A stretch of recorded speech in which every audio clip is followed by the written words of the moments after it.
For the deep thinking, and that's something I would attribute to Martin. So he taught me kind of how to approach this. And he had this rule. So when we started working together, he was my boss. I was a postdoc in his lab.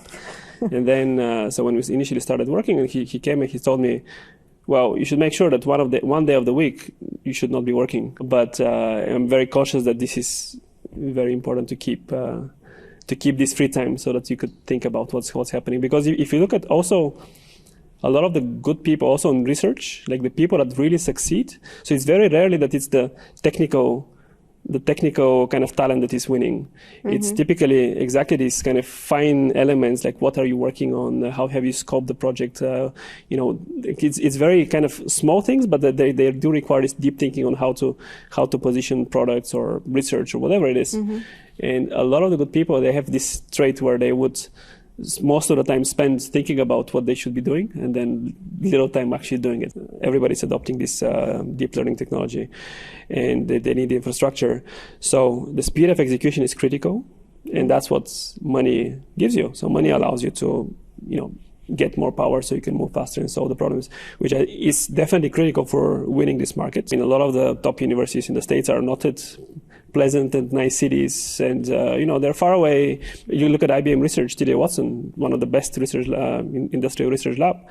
I also interned there. It's 30 miles north from New York. There's nothing around it, but people, so it's not in the middle of Manhattan where you could have a nice cocktail after work. Yes. But people still go there because they don't go because of the place. They go because this is where you have the people that you want to be working with, where you could create interesting results, where you have this freedom and opportunity to create. And if you bring all these pieces together, then people would go anywhere.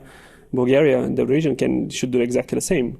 And I think it is possible because also we do have a lot of other, so there are foundations that are very good. So, for example, taxes are very, very good here. So, if I'm thinking about where to open an office, I want to be here.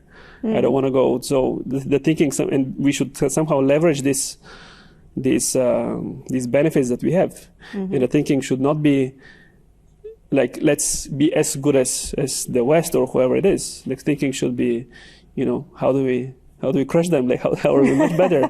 Which is possible because we do have some foundations that are better. I do think that all these new algorithms that are coming out now, also they actually do offer opportunity because there's a lot of worry that this would in some way create biases and would affect people in a negative way, which I think is the wrong mindset because it is actually would be more beneficial and helpful. Because people are very biased also. They are. Right?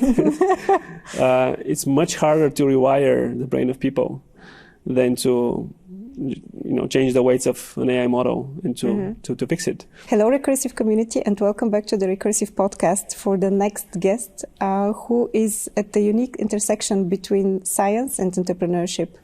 Petar Tsankov is on a mission to make artificial intelligence more secure and reliable, and until recently he was a researcher at ETH Zurich, currently a co-founder at LatticeFlow, a company helping machine learning teams build and deploy trustworthy AI. Before that, Petar already had one successful exit. He sold his first company, ChainSecurity, to PricewaterhouseCoopers, and he is also a proud owner of John Atanassov Award, an initiative that supports young Bulgarian inventors in the area of information technology. He has a computer science degree from Georgia Institute of Technology, and I'm very happy to welcome you here. Welcome to the Recursive podcast, Petar. Thanks, really glad to be here with you. What I find interesting is actually the start. You are from Stara Zagora, from Bulgaria, but you moved very, very early on to the United States. Correct, yes. So I'm originally born and raised in Stara Zagora and kind of built all my foundation there with actually trade school. But surprisingly, the trade school in Stara Zagora was famously known for being very good in math and physics due to very good teachers. But eventually after this, I moved on to study in the US, computer science. Were you a gifted mathematician back then in school? I wouldn't say, I don't know what gifted means, but it was, something I really enjoyed and just was handling with an ease, so to speak, meaning that I could see that, I would just spend easily hours just solving things, and then things just work out easily. So I knew that, okay, this is something that I seem to be good at. And you enjoy doing, probably. Yes. Over the years, did you still keep your connection somehow to Bulgaria, and how did you do that? Yes, I think the how part is kind of easy, because also because of things like the recursive. There's a lot of coverage of what's happening, also on that, especially in the IT ecosystem, startups and so on, which is the part that interests me. But the why part is interesting. So, and I do think that Bulgaria is right now on a very interesting transition, especially in the IT sector, where there has been a lot of growth in the last 10 years. And, in Bulgaria, we do have very strong culture in math, in physics, in computer science, a lot of students winning, all these medals at competitions and so on. And I think this built this initial strong tech culture. And right now, I think the big question is, so we know how to build good tech products. We do have this know-how. The question is, how do we know what product we should be even building, which is kind of the innovation part, where, we still have a gap there. But I do think that right now, with also many initiatives happening right now in Bulgaria, I think now is the right time to push to the next level, and that's why I've been very interested to follow what's happening here locally. You graduated trade school in Taras Gora. Then you moved to the States, where you graduated from the Georgia Tech Institute. And you decided at first to pursue an academic career, correct, if I'm not wrong. Yes. So probably entrepreneurship has been on the back of your mind somehow, but why did you decide to go into academics? Yes, I think the academic was not even a decision. I actually don't remember, because lots of people ask me this, why, when did you decide to do a PhD in computer science? I did not intend to do this, definitely no. So when I went to the States, it was also in my family, there's no professors and other doctors around me. Yeah. So it was not something that naturally would, I would think about or be asked whether I would be doing this. Nobody asked me if I'm considering to do this. But there was kind of a very smooth transition, kind of seamless transition into this. And this happened in my last year at Georgia Tech. I was really looking for easy credits. They have this credit system where you have to just complete enough numbers to get the degree. And I thought, research gives you credits, so why not? Instead of going through all the exams and going through all the lectures, why don't I'll just try research? So started doing this with one of the professors there, and just got immersed in this environment. It's very kind of different environment, different type of people. The way all these labs are structured over there, so you have a lab with PhD students, postdocs, the professors. They all have different projects, and just seeing how they create new things that didn't exist. And they were also in the domain of security and reliability, which are the thing that I like. So I just really like the environment, and then started kind of the first results came out at the same time, and then at some point I was already applying, and I knew that I would be doing a PhD. The question was where.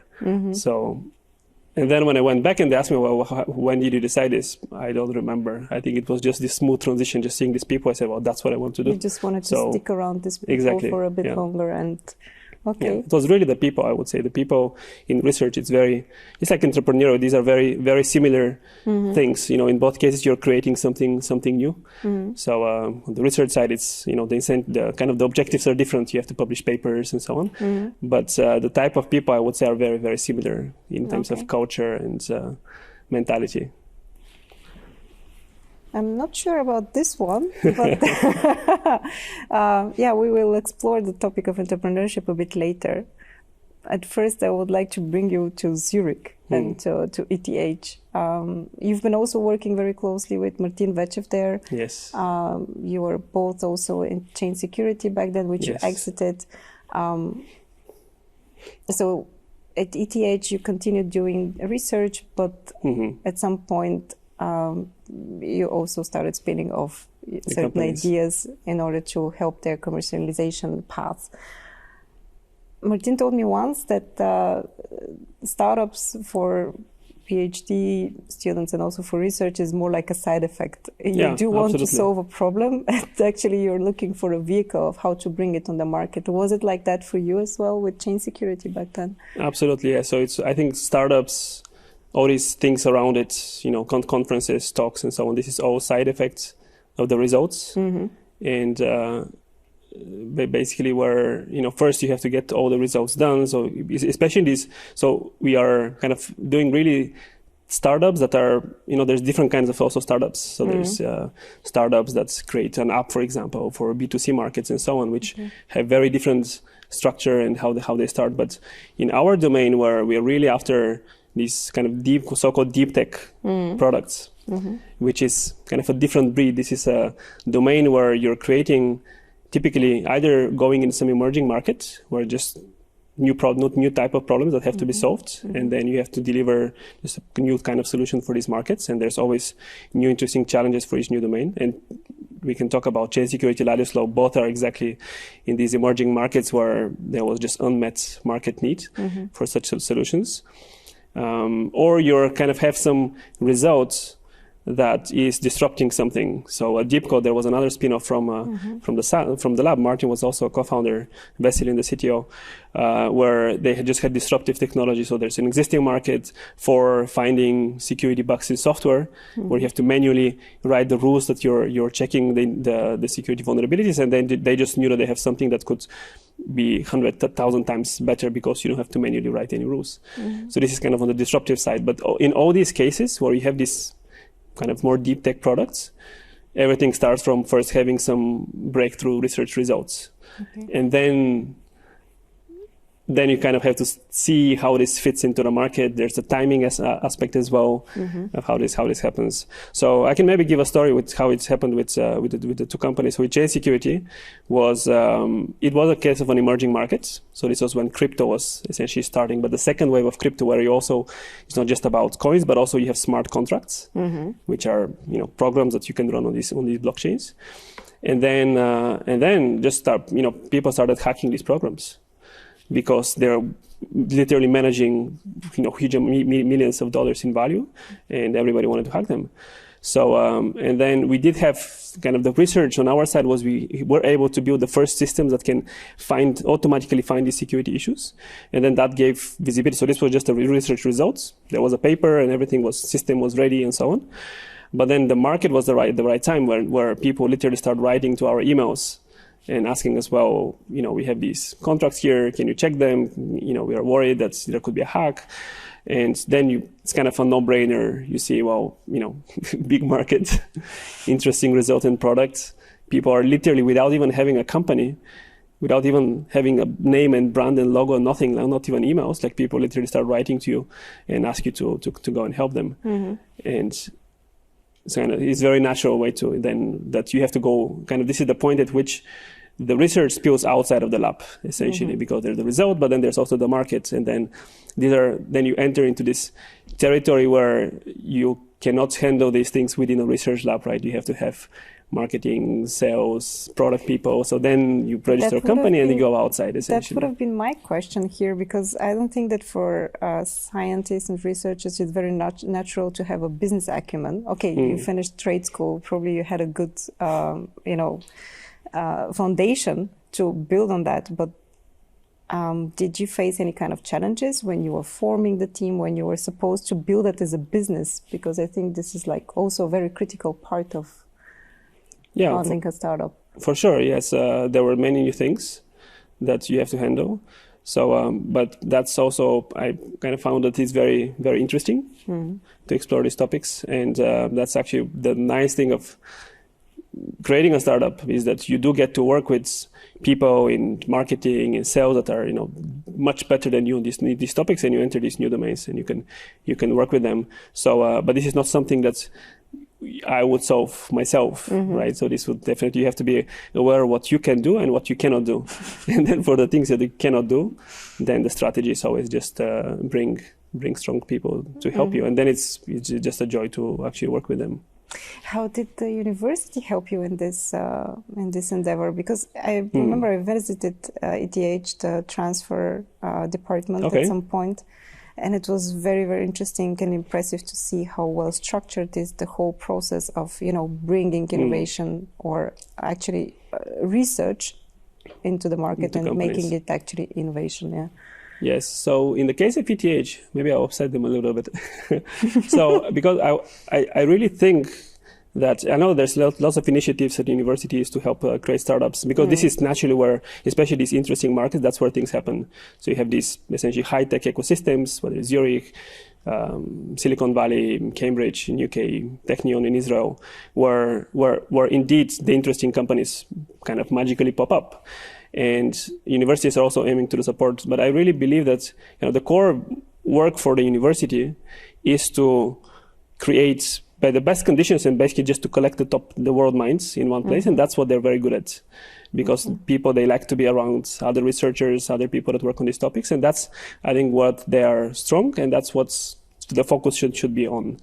And I think everything kind of the startups, again, this is a side effect out of this. Once you get these people together, and that's also what happened with my collaboration with Martin, Veselin, and also the other people at ETH, where we created now a third company, and there's more to come. That's how it happened. So basically ETH gathered us together. It had very good conditions where, huge budget. So you have the freedom to operate, think, create new products, results. And then the only thing where universities have to be very careful is not to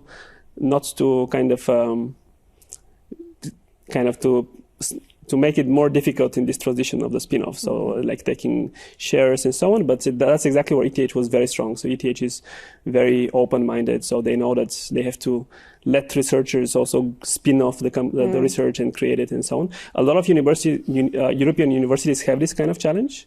Yes. I would say they're still very conservative and there's quite a few studies now.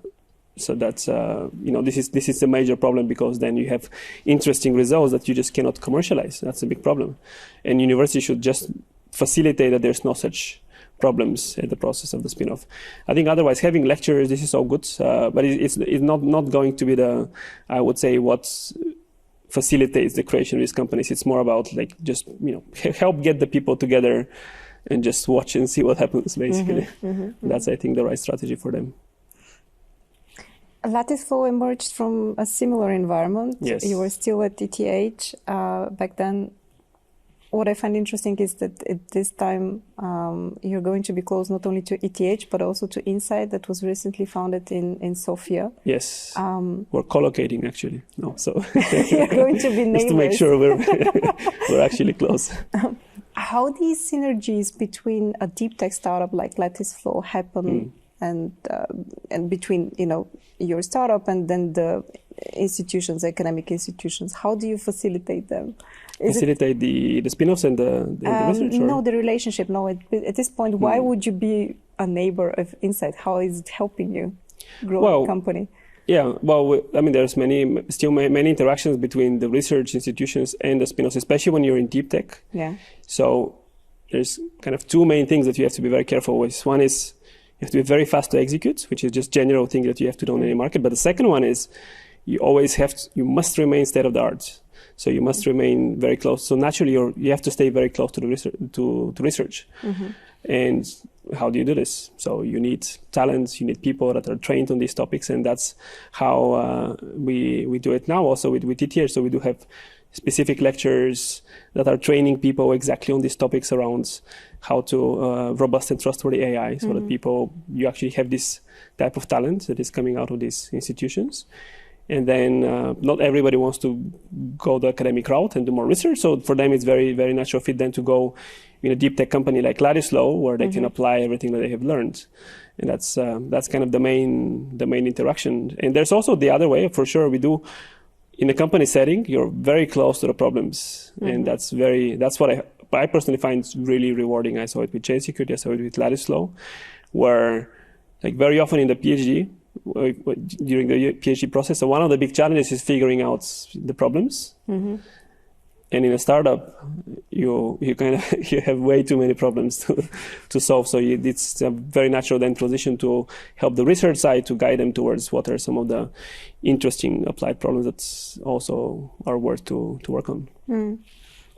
It's kind of both ways. On one hand, you have problems, new ideas, because you're working with real world data sets, models, AI deployments, and you just see things that are not immediately obvious if you work with standard benchmarks and standard data sets in research.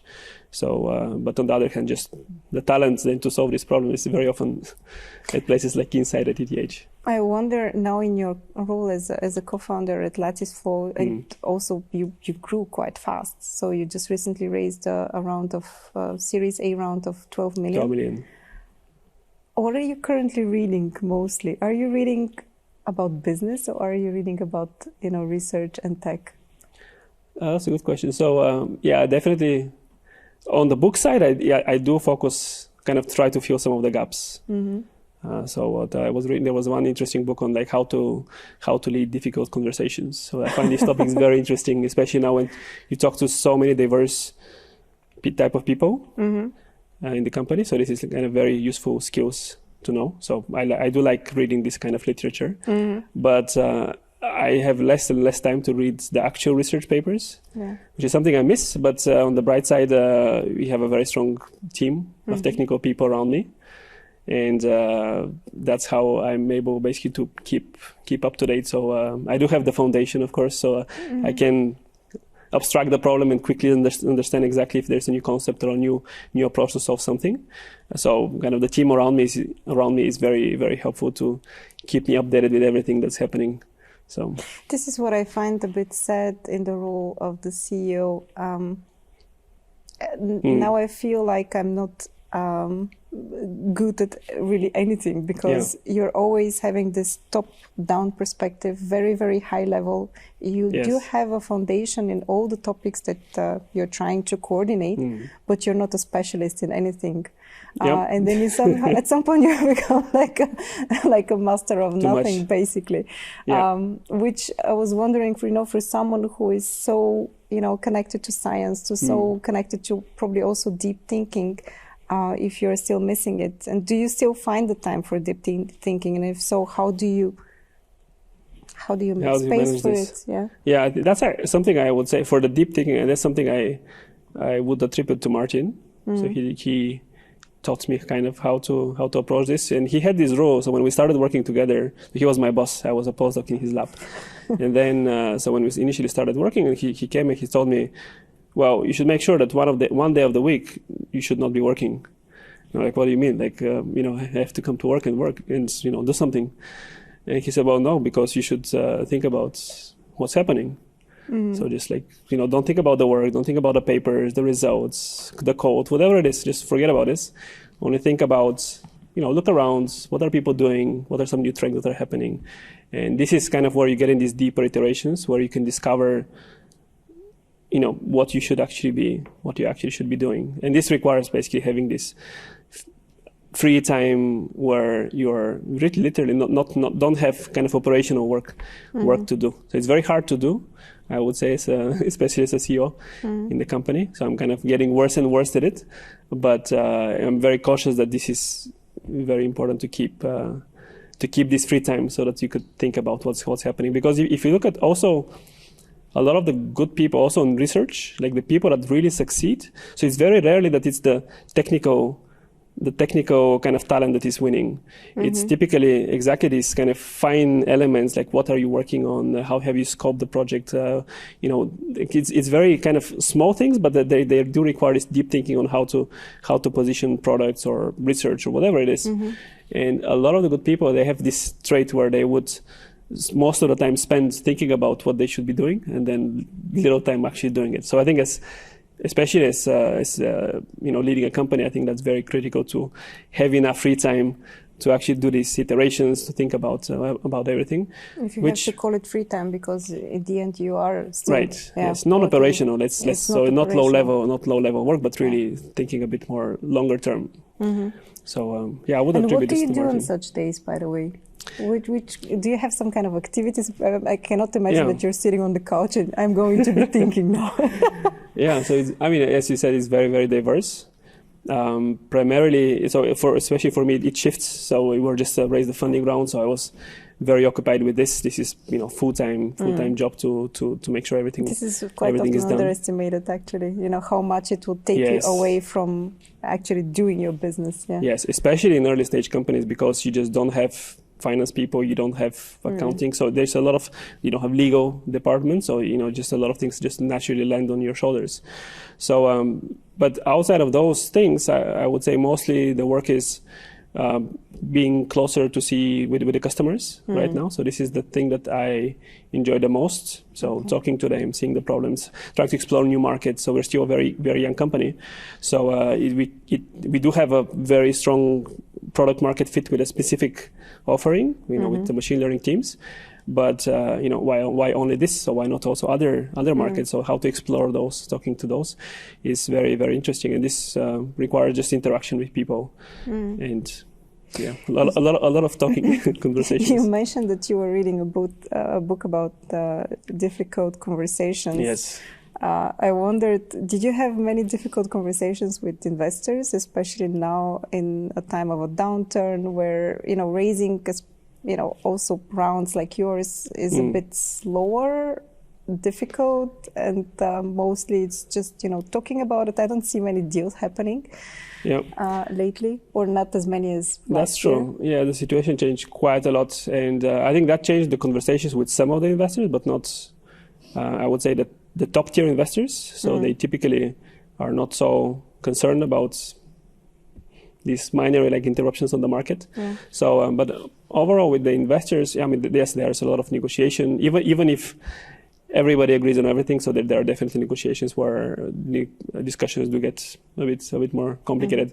But I would say with the top investors, we have not had. It's always typically a pleasure to talk to, because they are very. They tend to really know their domain, and they're able to differentiate kind of the challenges with the mass. The rest of the investors. Is it different to raise 12 million for a deep tech, or 12 million, and in this case for a deep tech startups? Yeah, that's a good question. So I haven't raised money for another startup to know. True. That's all you know. But the new round was very structurally very different in what investors want to see, how you position the company. The roadmap is very different. So typically at the seed stage, where you're raising really money on an idea to build a product, it's kind of, I would say, much closer to selling the idea of a research paper and interesting results you want to publish. And now things are changing a little bit. So I could see that, I do need support with finance people, because when I prepare the budget for the company for the next 5 years, and when investors see it, they have lots of questions. So, you do see that it does get more detailed, more broader, where you do need, I definitely need also external help. Well, so I guess, in this sense, research background helps you raising the Series A, where you show mostly Excel spreadsheets and not so much the pitch decks, PowerPoints, which are beautiful. Did you have a PowerPoint presentation? Of course, yes. I did it myself. So, but academics know how to make presentations, so that's maybe our stronger part somehow. But I guess investors were looking a bit more at the numbers and differently. Yes, exactly. Yeah. So, but you do learn this. I think it's not everything is very logical at the end. In many aspects, even not only fundraising. So, for example, now we started make a big marketing exercise with a really top marketing person to do market analysis, define target markets, and so on. And it's surprising how close this is to technical topics that you know. So it's all about market segmentation, the kind of analysis that you do. Actually, these are very. You do need kind of some mathematical foundation to do them properly. So at some abstract level, actually the topics do get very similar. So I always try to draw this relationship with them and tell them, well, you're actually doing exactly what we do with our product. You're segmenting the market, which is, we do something with segmenting with the data, with the product, and it's.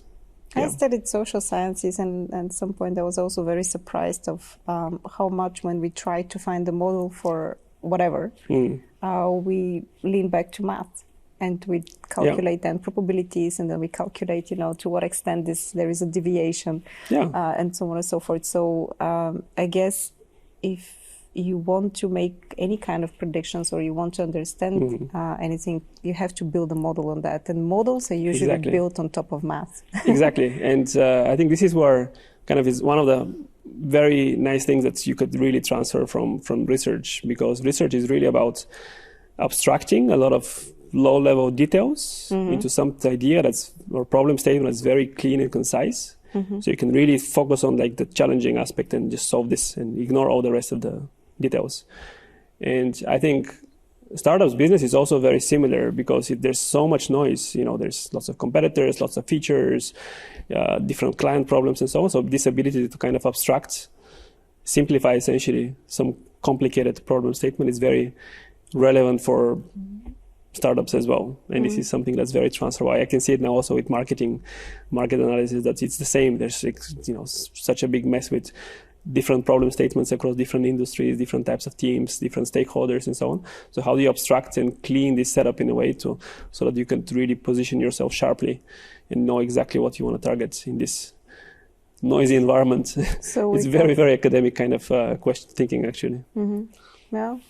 So we come back to the good old abstract thinking. Yeah. I sometimes tend to lose myself in details, and I do want to, look at details. But I remember when I was a kid, I somehow wanted to study something, and back then it was like philosophy, so that I understand the model behind all it. Wow, that's hard. It's definitely hard. Do you believe in something like that? Like there is a code for life, or something that helps you understand the principles in the way that the world is built. I always wanted to ask someone who is maybe into math, and in your case, even artificial intelligence, where you're prone to seeing models. Yeah, so that's a good question. So I do think that's a very hard question. I mean, there are of course principles. That's what physics is about, right? We want to build some models that just explain what's happening in the real world, and these universally apply because we test them, we validate them, and we can abstract them into mathematical structures and then reason about them and work with them mathematically.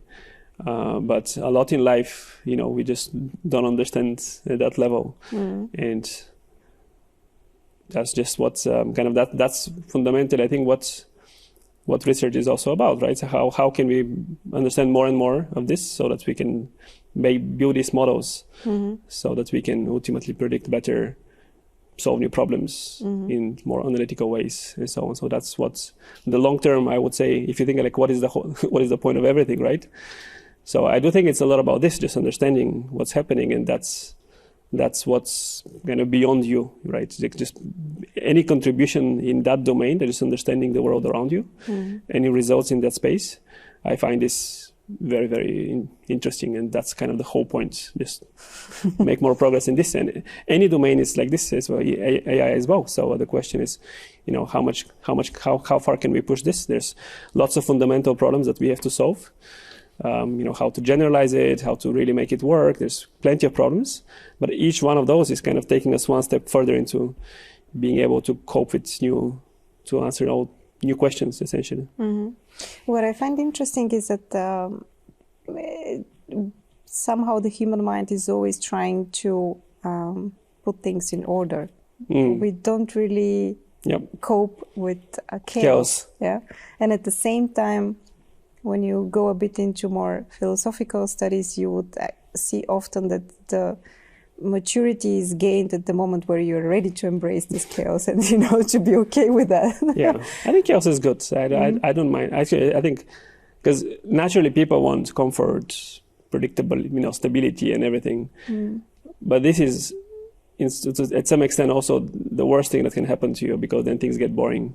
Right, so people actually do like surprises. People do like a little bit of chaos. I do enjoy it, and I think once you go through this stage where a lot. If I go back and see in the past, so a lot of the interesting things and exciting moments where there was like abrupt chaos. It's like everything is collapsing, and you don't have time to sleep and do anything. These were the best times that's the best thing that you remember in your past. So once you go a couple of times through this, then next time when you face it and things are collapsing, you're like, yes, something good is going to happen maybe. I think there is also the moment where you think, okay, we survived it last time, or I survived it last time. I'll probably survive it this time as well, because in the beginning it's like the end of the world, Yes. When you face a difficult moment or even a failure, you might feel very low. But when you went through that, then you know that it's actually just a wave. That's just what it is, and that means something all the time. So I mean, that's the most classic thing. So PhDs always have their first paper rejected, and then if you're like, oh my God, like what happened here? Yes. These people didn't understand the work, and you're basically like broken for 2 days. This goes away quickly because this happens all the time, and I think with everything else it's exactly the same, and then you just learn how to cope with it, and you kind of doesn't bother you so much. Did you have a critical moment like this at LatticeFlow? Where things were very down? I would say not so far. Not so far. Not so far. We haven't had like a major problematic hurdle so far. So good. We'll get there, I'm sure. Okay, but what are you going to do with the money now? With the funding? Yes. So go faster. So I think, as mentioned earlier, so I think there's, for any startup like us, so this is we are in a market that's emerging right now in front of us.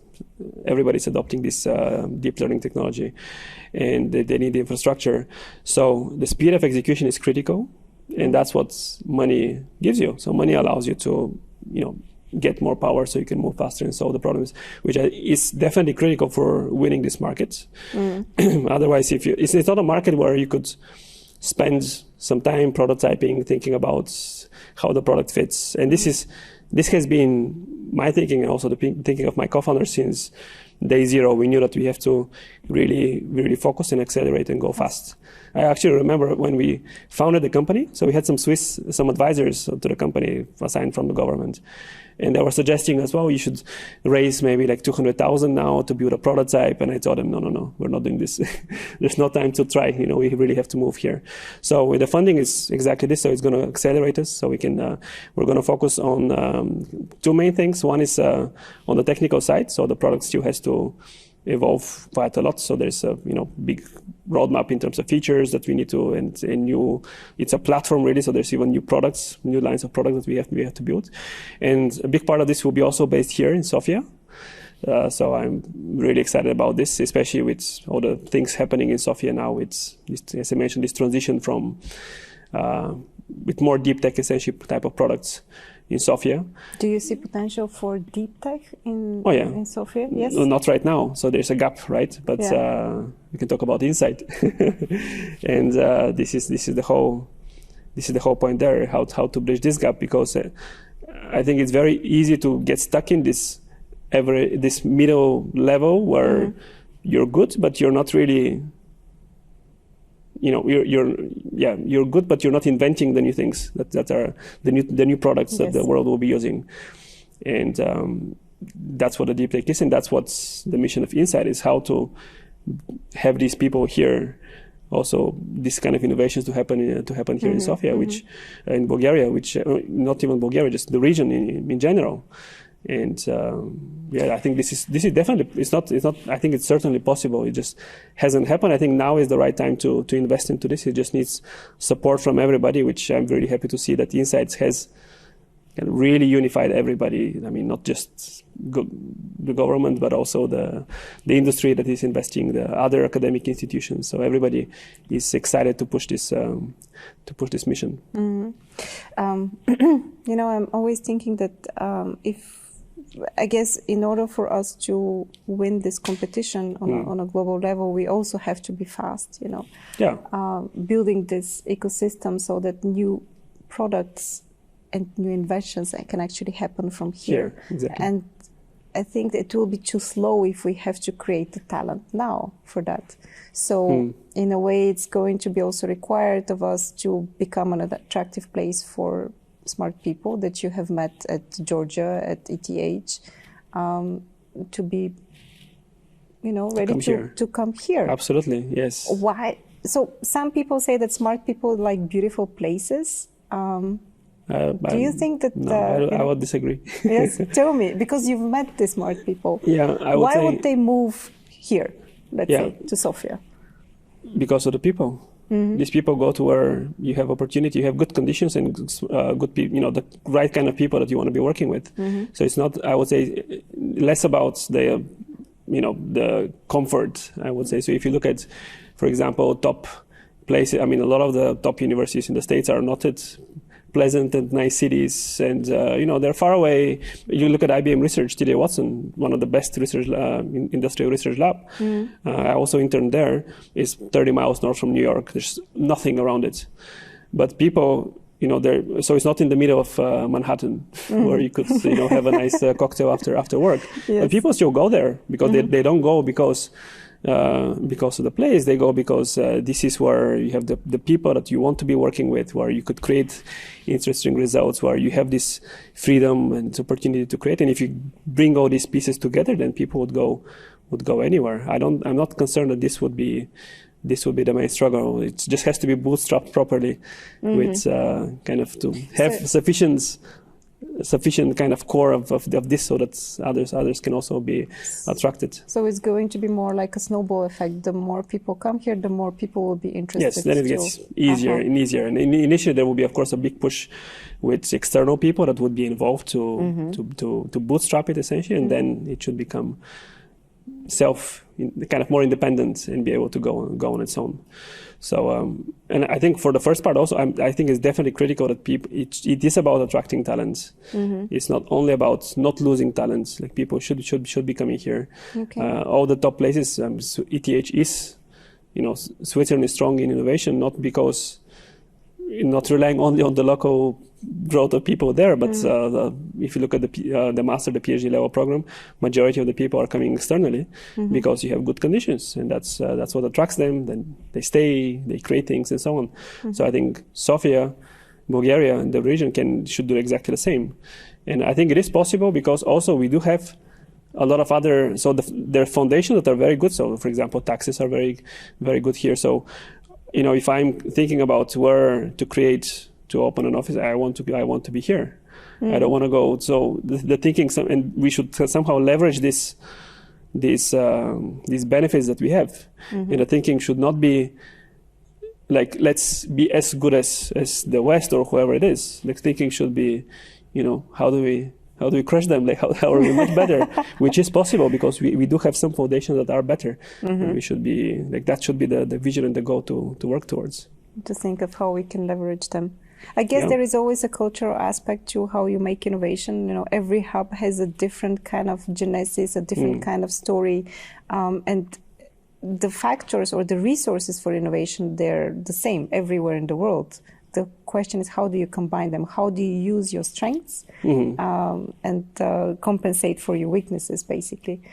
So I would be curious, to see of how we can get there. But one thing is clear: we do need synergy between the different stakeholders in the ecosystem. And as you said, INSAIT is something that brought exactly these. Exactly, because before that, I had the feeling that this is not really happening. And let's see if we can build a vision for, let's say, the next 10 years, because I think this is an investment, so to say, in the future, but it's a long-term investment. Yes.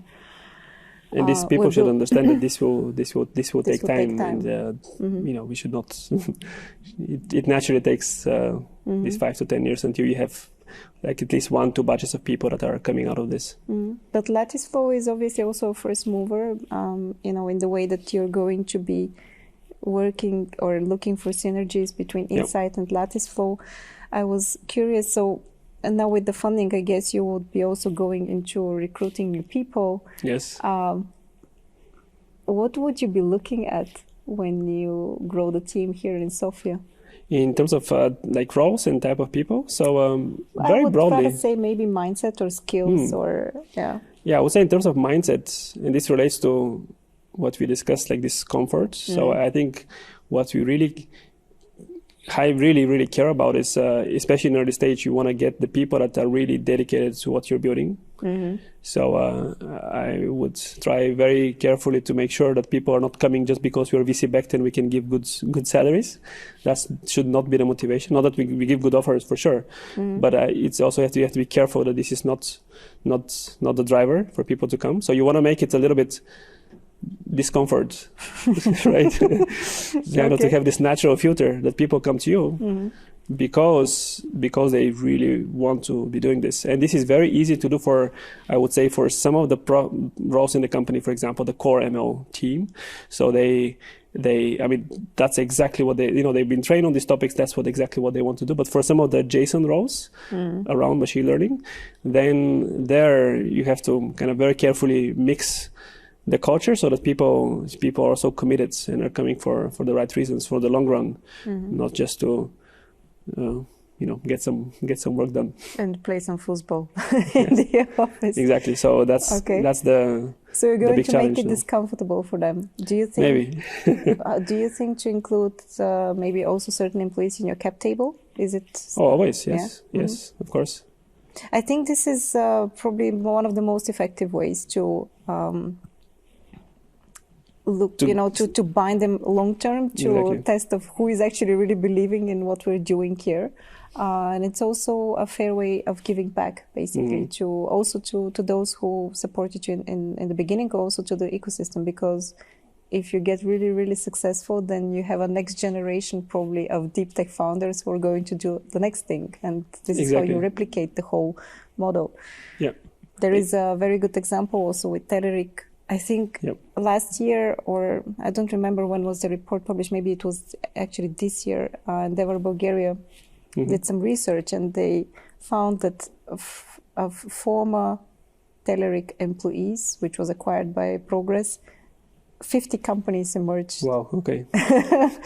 Yeah, so I think this is another snowball effect that we can maybe also replicate. Exactly, and if you get this, so basically these are exactly the kind of people that if you attract, they're coming because they like it, because they want to essentially learn how this works and then create their own companies. And we do have people on the team that have exactly this mentality, and I really embrace this. And I do hope that, in the future, in 5-6 years, when LatticeFlow is very big and, successful, so that we can kind of live, that they can take their own way and also create new companies. I do expect this to happen. I mean, I get a sense from the way that you speak that you have an ambitious mind. When you say of LatticeFlow really big, what do you imagine? How big is, the vision that you have for LatticeFlow? Yeah, so as big as it is, but it's a very, very big hard problem. So it's not something you can solve with a small team. So in that sense, it is deemed to be a very large company. I wasn't necessarily about the team, but when you think of, okay, this is the end goal, or this is the end game that I actually see for LatticeFlow, what do you envision? How would you know that, okay, we have reached what we were aiming for? Yeah, I mean, this would go back to what we're actually trying to achieve, which goes even before LatticeFlow. Like, why did we even start working on this? On these problems, and everything was motivated by the fact that we've made so much progress in deep learning, which is kind of the new kind of AI that allows us to train AI algorithms that can see complex objects and so on. So there was a lot of progress, but it's still very hard to actually productionize this technology and make it work in the real world. Because it's one thing to train these models on kind of standard benchmarks. It's another thing to make them to work on real-world environments, so that they work on different types of data in different deployments, how to scale this to handle hundreds of models and so on. So ultimately, we started working because this problem existed. We saw it, and we saw that AI algorithms can be very brittle, so it's hard to actually make them to work in the real world. And that was the research. And now LatticeFlow's mission is to kind of go beyond the research and to actually deliver this core infrastructure so that this technology is indeed widely deployed everywhere. So once we reach this moment where you can see these deep learning algorithms deployed everywhere around us, in all industries, helping with all, thousands of use cases, then that's when we have really done our job, I would say. So it's really about facilitating and accelerating this this transition, because we're not working on like a specific kind of AI, let's say breast cancer or some other domain. We want to accelerate all the industries that are adopting AI. So when they get there, then we also did our job. To what extent are ethical aspects also part of, having a reliable and trustworthy AI? Yeah. So ethical aspects, there's of course a lot of talking about safety, bias of the models, and there's some extreme uses of AI, which I think should be regulated, and they will be. So here we're talking about, for example, mass surveillance of individuals with AI, because it's just a very powerful technology. So you could literally just track people and compute all kinds of social scores. That sound really scary. If you have this, and just AI can enable you to implement this like for real. So I think there are these extremes that we want to make sure they don't happen, and there Europe, US are very aligned, so this will not happen. This is also the US just last week actually they released what I think it was the AI Bill of Rights that talks about these concerns. And I think that's kind of the main thing is to avoid those. I think for everything else, for all other use cases where we do get benefit, we should try to not be too much on the way and just make sure that this gets adopted as fast as possible. Well, the European Commission and the European Union get quite often criticized that the way that they actually regulate the tech sector is getting in the way of new innovations. How do you feel? And I mean, from what I hear also about LatticeFlow is that you still will have to probably, or you will be working very closely also with the regulators. We are already. We work with NIST, with the ISO, so we're involved in the type of regulations that they're thinking about. And from your perspective, the AI bill in the US or the AI Act here in Europe, are they going into the right direction? I think so, yes, because they kind of the things that they really forbid are really things that you don't want to see on the street. And then everything else is going to basically make sure that for some of the mission critical use cases, which are basically where if you're using AI that affects individuals, people, like let's say making medical diagnostics or approving loans at the bank. So these things do affect people. So it does make sense that there's some level, like some level of quality should be ensured. I think this makes sense. This is good for the people. Where the EU and US should be careful is somehow, because there's a lot of talking about this, I think maybe a little bit too much. So really, I think the core has to be just make sure these systems are actually working well. So, because this is already very challenging, like actually getting them to work. And then once we figure, and this process is frankly still being defined, like we don't know what are still the best practices to create good data sets and test the AI models well. And once we kind of figure this out, then the regulations should basically formalize it for these critical industries to make sure that essentially some companies don't slack off and deliver some AI that's just poor quality and discriminates people or does some other damage for individuals. So in a way, I think they're going in the right direction, but should not I'm hoping that they don't push it too early where it actually slows us down a little bit. But I don't think that this is the case right now. I find it also interesting that, the people who are going to be creating this kind of algorithms and models, including you have, I really would like to trust you that you do have an ethical aspect in that, because, basically we will be leaving the fates of so many people and probably also whole economic systems in your hands. From what I understand, that LatticeFlow is. It is a very powerful tool. How are you going to make sure that you're not influenced in the wrong direction, let's say even by private interests or political parties or, and also tech moguls, which we have. I think we started having this conversation with the emergence also of platforms like Google and also Facebook. Maybe LatticeFlow will be one day as big as them. How are you going to make sure that you're defending the interest of the society and not of your shareholders, let's say. Yeah. Well, we have control now, so now it's very easy. Yeah. Of course, at some point you may lose control, and then you have to just make sure that these principles remain. But you have to be more transparent, essentially. So, but there's no magic, I would say, answer for like how do you ensure this. The benefit, however, I think, just to not be overly concerned, because I do think that all these new algorithms that are coming out now, also they actually do offer opportunity, because there's a lot of worry that this would in some way create biases and would affect people in a negative way, which I think is the wrong mindset, because it is actually would be more beneficial and helpful, because people are very biased also. They are. Right?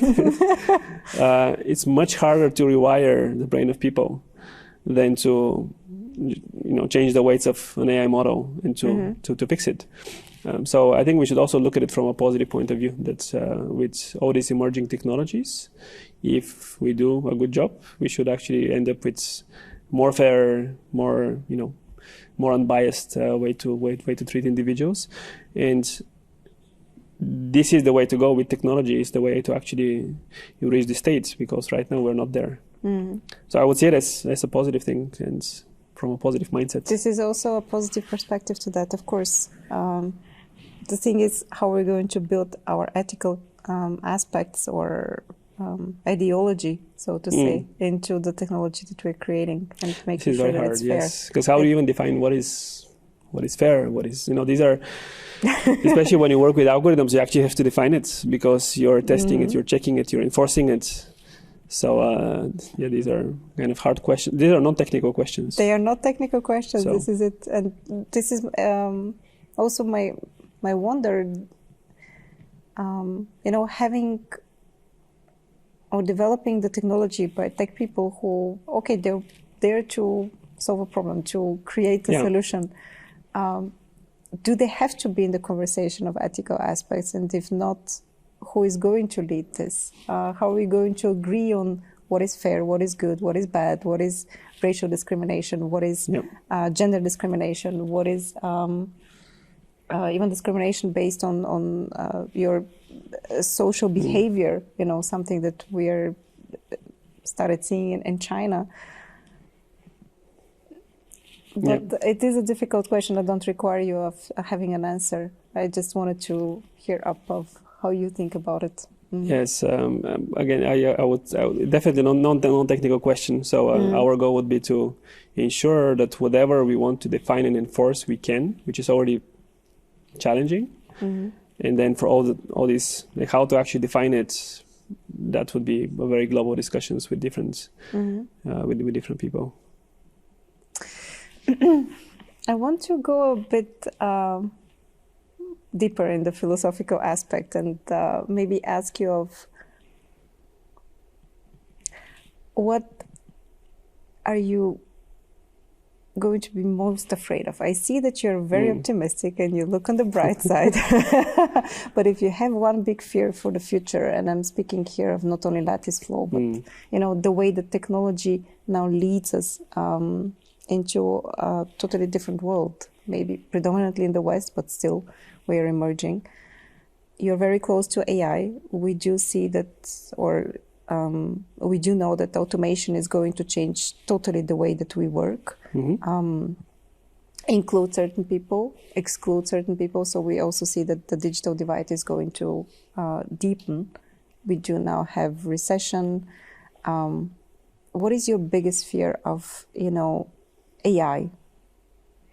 That would be my question. Yeah. So you would say that I'm too positive again, but it is so in the sense that I do have somewhat controversial view on this, because people, of course, are worried that we will be able to create some AI that will take over the world and bad for people. But I do see this as, I have the view that, there's kind of just, if you pop up a little bit and zoom out, there is an evolutionary process. So there's different creatures and so on, and like there's this process. Okay, so and then if we are creating these algorithms and everything, this is something that's this is part of evolution because we evolved to a state where we could create this type of algorithms and technology. And I do see this as a positive thing. I don't think we should stop the evolution process and say, hey, there might be something more intelligent. Let us stop it because we'll be like ants and they'll control us. I don't think that's the thinking to go, because then what's the point? I think the point is to actually keep going, keep evolving, and which way it will go, whether it's good or bad for you, we'll see. But ultimately, I think regardless you should not block progress, essentially. But I do expect that we're already very dependent on technology. And I think with all the advances in AI, it will be definitely more of a synergy between humans and the technology, rather than kind of diverging and then humans becoming the primitive creatures. I don't expect that would happen. So I don't see this. Of course, it's possible, but that would not be my guess. If I have to bet now, I wouldn't bet on this. I guess we still need to consider those scenarios in order to make the right steps so that we don't go there. Yeah. And my point is that even if they're negative, we should actually go for it, because you don't block evolution. That's keep going. That's the point. And what are you really looking forward to? I have, for instance, friends who are, they cannot wait for singularity to come. What are you looking for from a technical perspective? If you project yourself, let's say, in 30 years. Yeah, I really try not to go that far. Okay. Because kind of I try to keep it, the feasible boundary of timeline, and just to focus on this.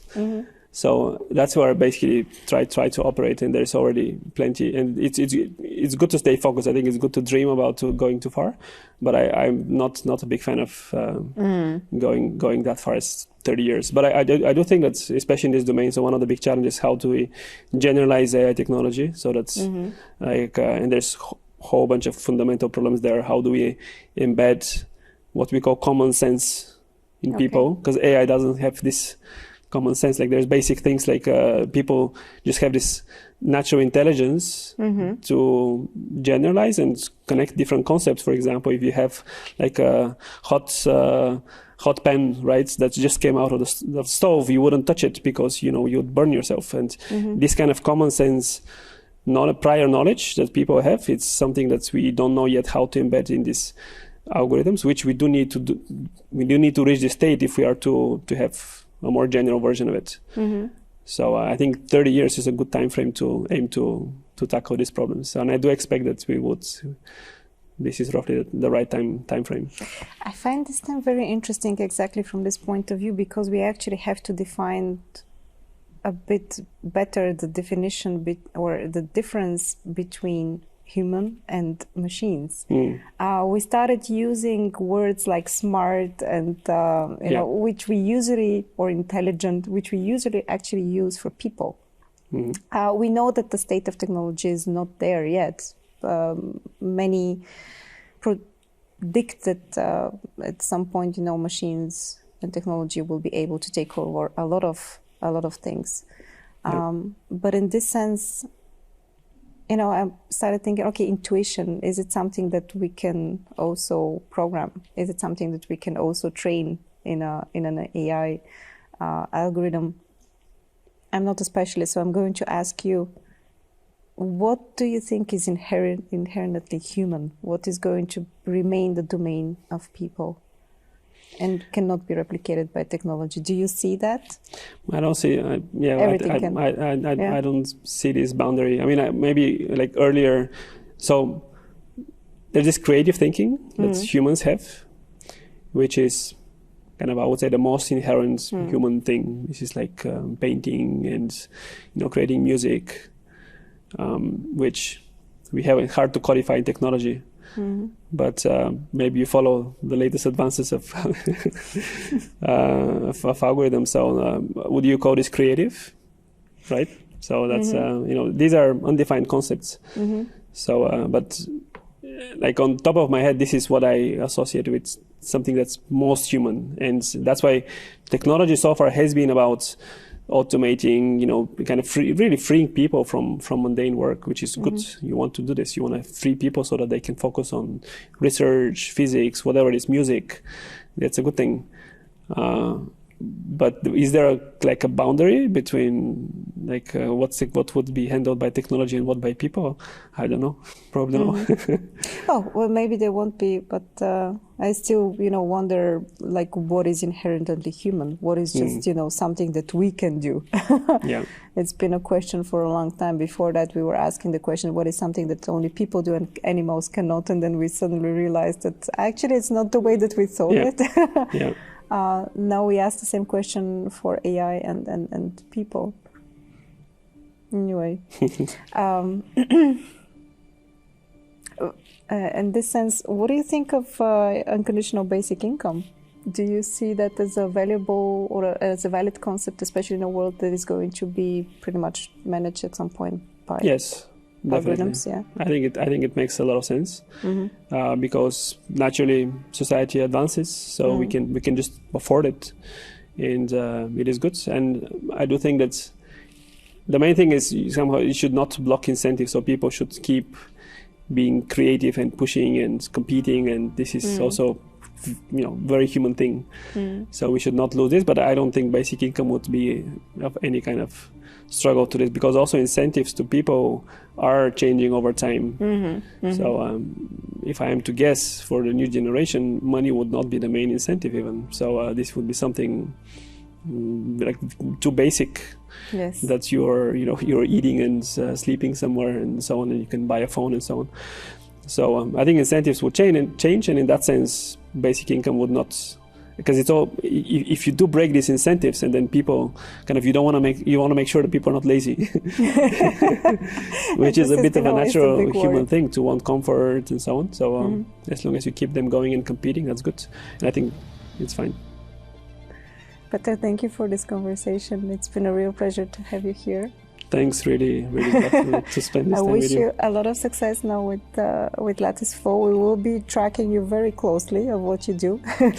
I'm very curious about also the synergies that we are going to create around INSAIT, and I hope that we will see more and more companies like LatticeFlow emerging, or even coming to Sofia to work further on their concepts.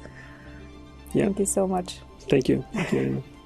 Next on the Recursive podcast, we meet with Dimitar Dimitrov, the CEO of Digital Lights, a software company building innovative solutions for the mobility industry. I know this element of service versus product, and is it are you in a service company, are you in a product company? To me, they are so much connected, and you should not actually try to distinguish and separate between them, because at the end of the day, with every product, you need to have the service attached to it, and what service you can offer if you don't have really the product behind it. So what we try to do is actually to do both. I mean, in a good way, and if you have the bottom line, at the end of the day, it's the quality. Because the risk I see is that if you are just service oriented, you might miss the beauty, the art in designing and developing the product. It's the creativity of it. The creativity, but also the quality. Make sure that this is really the best you can build. And if you are just as passionate about innovation as we are, hit subscribe for the Recursive podcast on YouTube or your favorite podcast platform. We're everywhere.